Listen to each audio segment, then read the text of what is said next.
Bonjour, aujourd'hui nous allons traiter donc de l'adaptation du thème, c'est-à-dire de la partie graphique, qu'on peut appeler aussi le template ou le modèle, suivant les logiciels utilisés, de façon à obtenir quelque chose plus en conformité avec à la fois la thématique traitée, mais aussi éventuellement les couleurs de l'entreprise, c'est-à-dire en respect avec la charte graphique utilisée par l'entreprise. Pour ceci, nous allons utiliser donc le masque, affichage masque diapositive, qui va nous permettre de voir le masque. Alors le masque, comment il fonctionne? Nous avions ici déjà vu qu'il y avait le masque principal de diapositive qui s'applique à tous les diapositives. Et ensuite, les différents masques, ici le masque de titre, les masques après de contenu de base, les masques de sous-titres, les masques avec deux contenus, etc. Un titre qu'on a aussi utilisé, etc. Donc, pour ce faire, nous allons essayer de modifier le masque ici. Alors, nous pouvons modifier le masque. Les couleurs ont donc été prises ici et on peut les modifier. Nous verrons ça plus tard.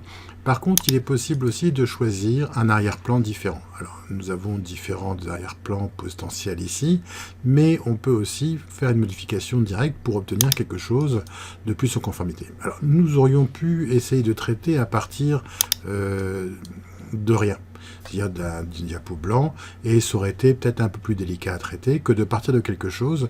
L'avantage, c'est qu'il y a déjà les informations qui sont traitées par rapport à ça. Alors ici, on ne veut pas forcément d'arrière-plan, on préférait avoir un arrière-plan uni. Donc ici, si on demande uni, on voit que cet arrière-plan s'applique à la diapo de titre et uniquement à la diapo de titre. Donc on va revenir en arrière, c'est pas tout à fait conforme. Nous, ce qu'on veut, c'est que les modifications s'appliquent à cette diapo, la diapo mère, et ensuite à tous les enfants qui vont être dépendants de cette diapo. Quitte à faire des variations, comme sur la diapo de titre, que l'on verra tout à l'heure.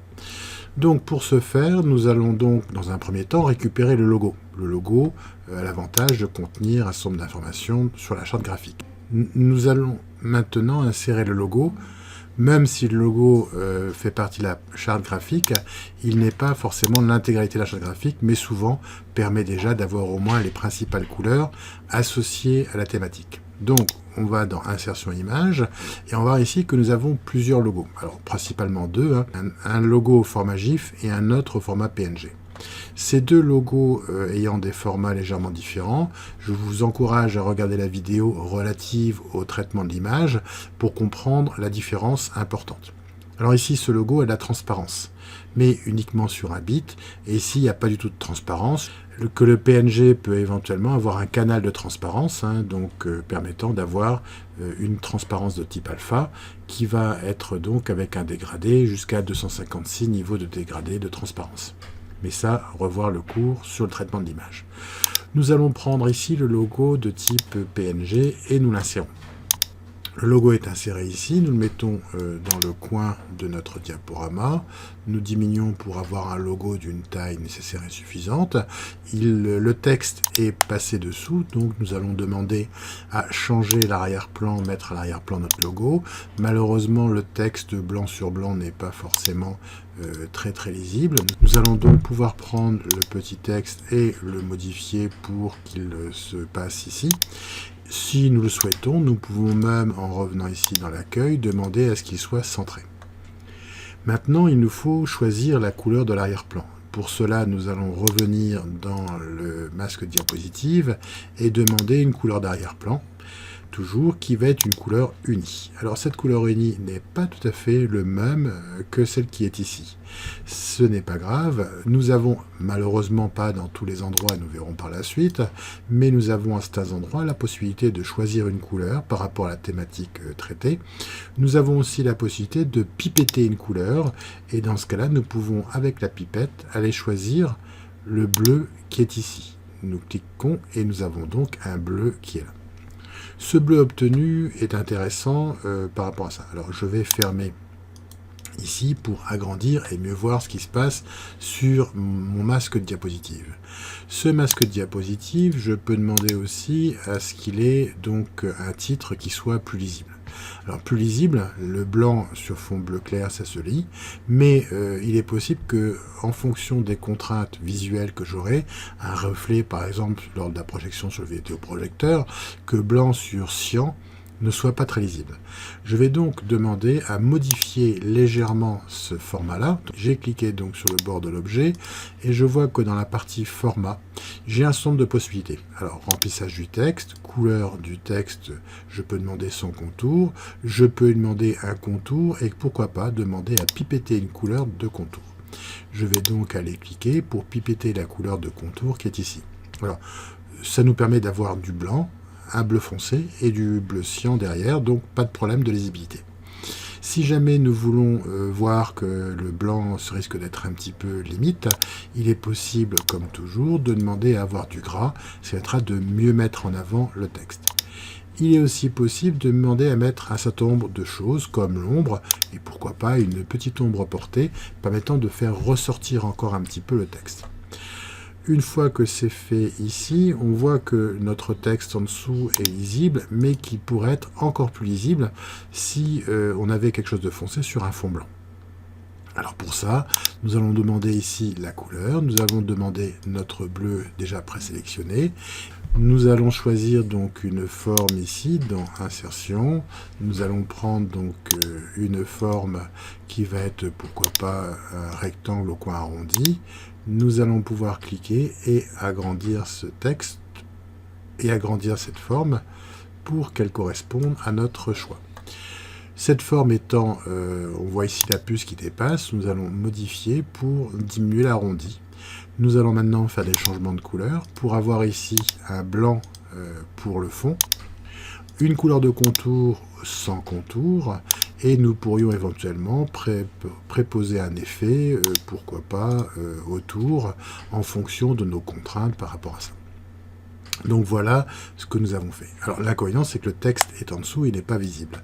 Ce n'est pas grave, il suffit de mettre ici, donc à l'arrière-plan, mettre à l'arrière-plan pour que notre texte repasse devant et que notre forme soit, elle, derrière. Nous avons donc ici obtenu notre effet que nous pouvons encore modifier par la suite.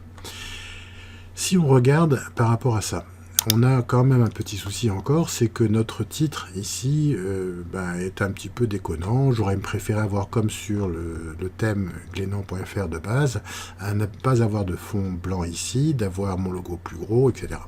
Donc je peux demander à ce que pour certaines diapos, le masque ne s'applique pas.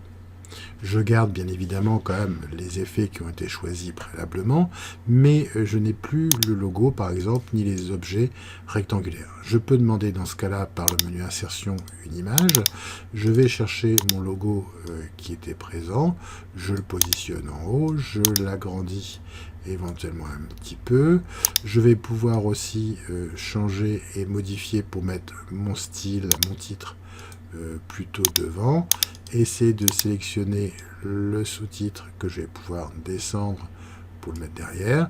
Si jamais on voit ici qu'on a une ombre portée qui est un petit peu exagérée, il sera possible dans le menu format, toujours pareil, par rapport aux effets de texte, sur ombre, de mettre une ombre qui soit un petit peu différente, peut-être plus facile à lire, à voir, en fonction de ça. Mais vous pouvez néanmoins retrouver toutes les ombres portées que nous avions vues avec le paramétrage précédent.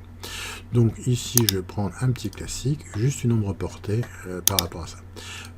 Il me semble que la couleur ici pourrait être un petit peu plus péchue, donc je vais demander ici pour cette couleur-là à avoir un blanc qui soit blanc et non pas un bleu clair.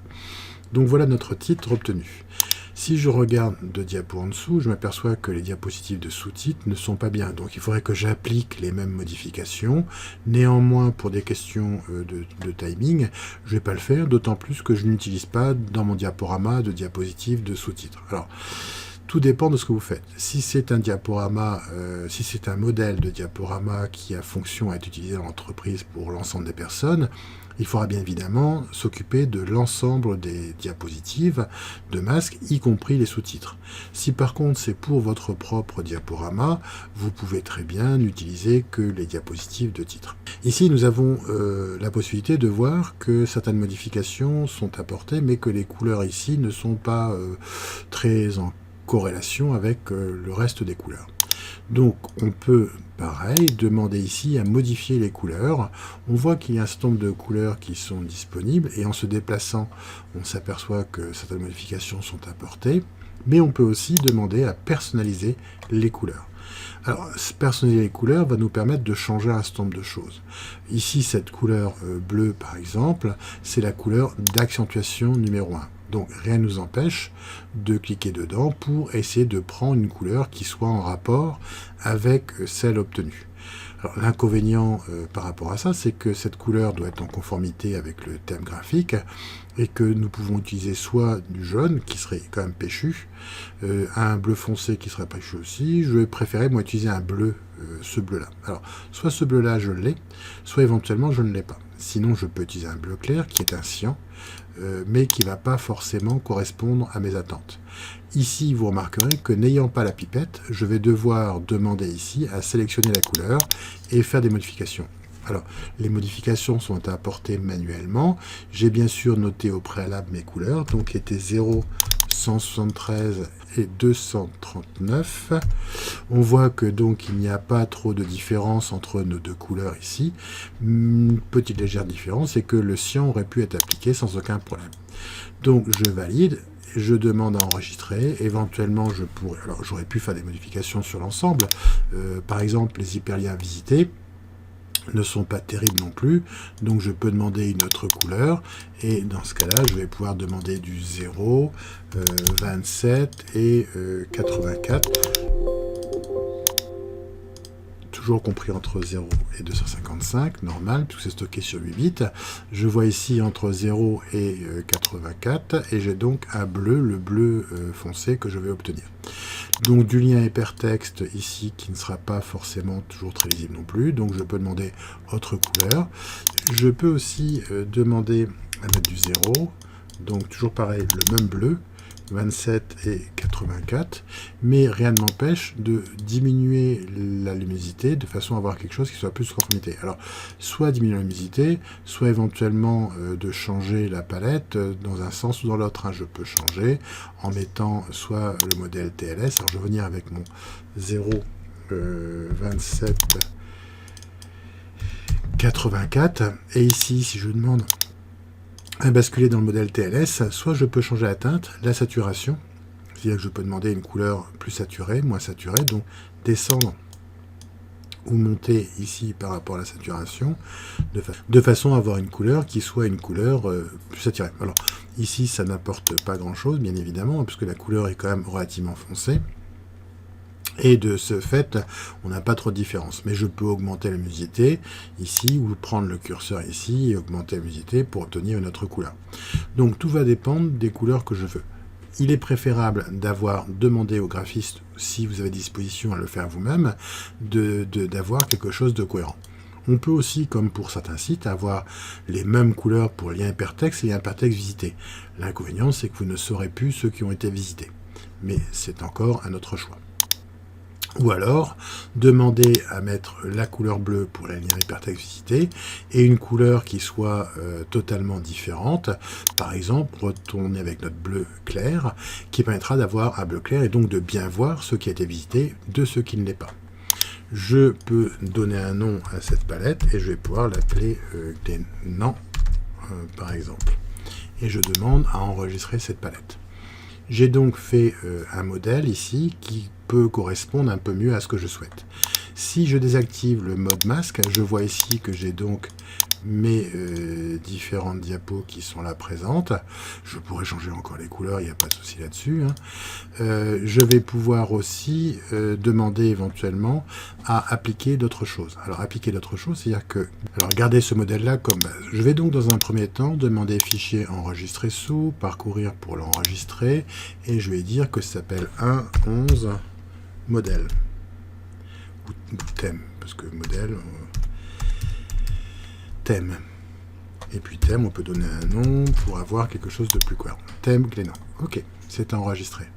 Maintenant, je pourrais demander aussi à ce qu'on garde ça de façon à pouvoir l'utiliser dans d'autres choses. Alors, pour ça, je vais pouvoir sélectionner toutes mes diapos, sous une forme ou sous une autre, et je vais pouvoir demander à supprimer toutes ces diapos. Donc, je n'ai plus rien.